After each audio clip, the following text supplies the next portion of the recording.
Shalom, selamat pagi saudara-saudara yang Tuhan kasihi. Pada pagi hari ini, kita akan belajar firman Tuhan, namun sebelum kita memulai renungan pagi ini, mari terlebih dahulu kita berdoa.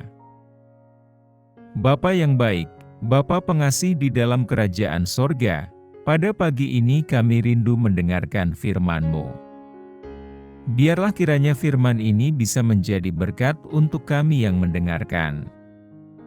Berkati kami dalam aktivitas kami hari ini, kiranya Tuhan Yesus beserta dengan kami. Berkati kami dalam setiap pergumulan kami, agar kami bisa melewatinya dengan tuntunan Roh Kudus. Inilah yang menjadi doa dan permohonan kami, karena kami berdoa hanya di dalam nama Tuhan Yesus Kristus. Amin. Saudaraku, sebelum kita mendengarkan firman Tuhan pada pagi hari ini, pastikan saudara subscribe channel ini terlebih dahulu, dan bila saudara memiliki permohonan doa, saudara bisa mengisi di kolom komentar yang sudah tersedia. Saudaraku yang Tuhan Yesus kasihi, doa adalah napas hidup orang percaya, begitu ungkapan yang sering kita dengar. Artinya, doa tidak terpisahkan dalam kehidupan pengikut Kristus. Ibarat napas bagi tubuh, sepenting itulah doa bagi kehidupan kita. Alkitab mencatat bahwa sebaiknya kita terus mendoakan harapan kita. Dalam Filipi 4 ayat 6 berkata, "Janganlah hendaknya kamu khawatir tentang apapun juga, tetapi nyatakanlah dalam segala hal keinginanmu kepada Allah, dalam doa dan permohonan dengan ucapan syukur." Tuhan ingin kita tekun berdoa dan meminta kepadanya. Namun, kita tidak hidup di zaman perjanjian lama atau baru, ketika manusia bisa bertatap muka dan berkomunikasi langsung dengan Tuhan. Lalu, bagaimana cara Tuhan menjawab doa kita di era modern ini? Suatu hari, seorang pria yang tidak bisa berenang mengalami kebanjiran. Ia seorang yang percaya kepada Tuhan, rajin berdoa, dan religius. Karena banjir itu kian meninggi hingga mencapai pinggangnya, pria itu berdoa minta pertolongan Tuhan. Tak lama, datanglah regu penolong yang mengendarai perahu karet. "Ayo, lompat ke sini," kata mereka. Namun, pria itu menolak karena percaya Tuhan sendiri akan menolongnya. Perahu itu pun pergi. Air terus naik hingga setinggi dadanya. Panik dan ketakutan, pria itu berdoa lagi. Kemudian, datanglah regu penyelamat kedua, menyuruhnya naik ke perahu karet. Sekali lagi ia menolak. "Tidak apa-apa," katanya. "Tuhan akan menolong saya." Ketinggian air kini mencapai dagu, lalu sampai ke hidungnya.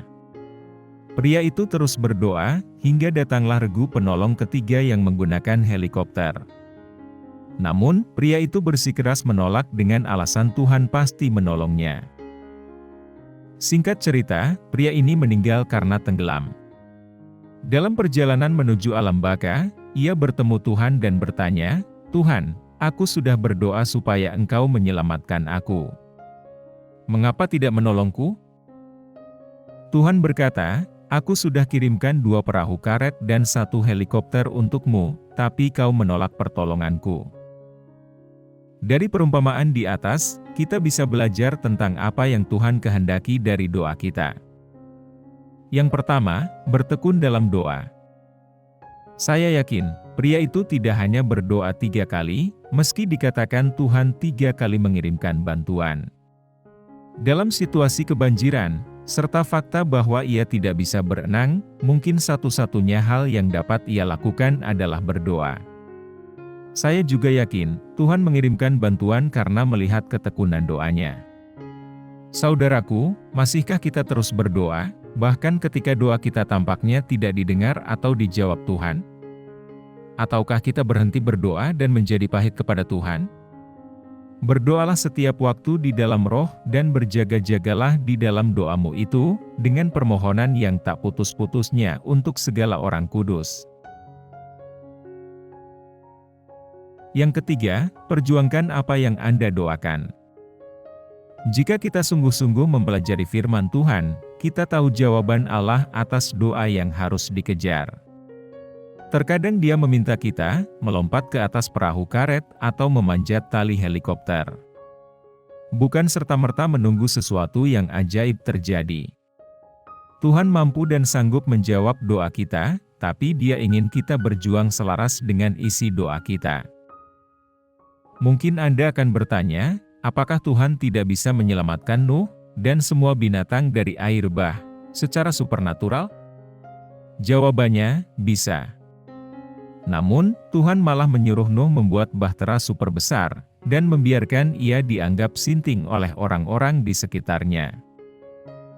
Mungkin Anda akan bertanya, apakah Tuhan tidak dapat langsung memberi pekerjaan di depan mata kita saat kita berdoa minta pekerjaan? Tentu Dia bisa. Namun, Tuhan lebih tertarik menumbuhkan iman kita, daripada sekedar show off bahwa Dia bisa lakukan segala mukjizat.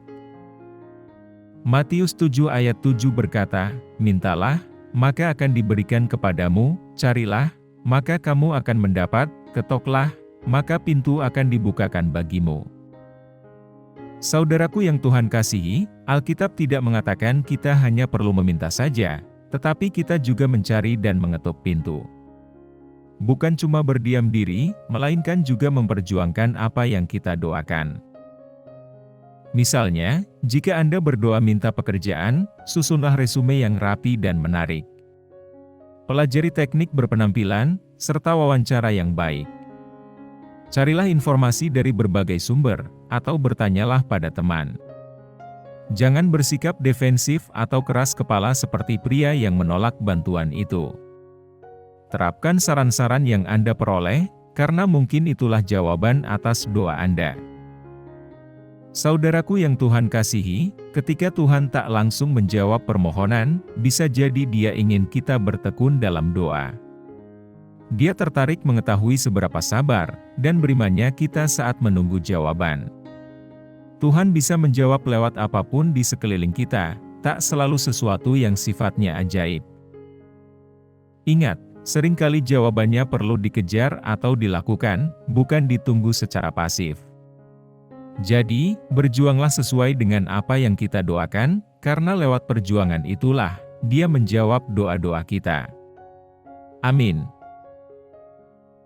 Saudaraku, demikianlah renungan firman Tuhan pada pagi ini. Semoga menjadi berkat bagi kita semua, dimanapun kita berada. Dan sebelum kita memulai segala aktivitas di pagi hari ini, mari kita berdoa. Bapa kami yang di surga, Bapa yang kami panggil dalam nama Tuhan Yesus Kristus, kami bersyukur Tuhan atas pertolongan-Mu, penyertaan-Mu, dan atas berkat-Mu dalam hidup kami. Dan bersyukur atas kebaikan Tuhan pada hari ini, tak berkesudahan kasih setia Tuhan. Tak habis-habisnya rahmat-Mu selalu baru tiap pagi, besar kesetiaan-Mu Tuhan dalam hidup kami. Ya Tuhan, kami mau selalu belajar, dan terus belajar tentang firman-Mu. Firman-Mu yang menguatkan, dan meneguhkan iman kami, firman-Mu yang mengubahkan hidup kami. Bapa, kami mau berjalan bersama dengan Engkau di sepanjang kehidupan kami, agar kami tidak tersesat di dalam dunia ini. Kami mau melakukan firman-Mu ya Tuhan di sepanjang hidup kami, agar kami tetap kuat berjalan bersama dengan Engkau. Terima kasih ya Tuhan, buat kesempatan hidup yang masih Engkau berikan kepada kami. Segala pergumulan dan persoalan hidup, kami serahkan di dalam tangan-Mu, Engkau akan menyelesaikannya bagi kami.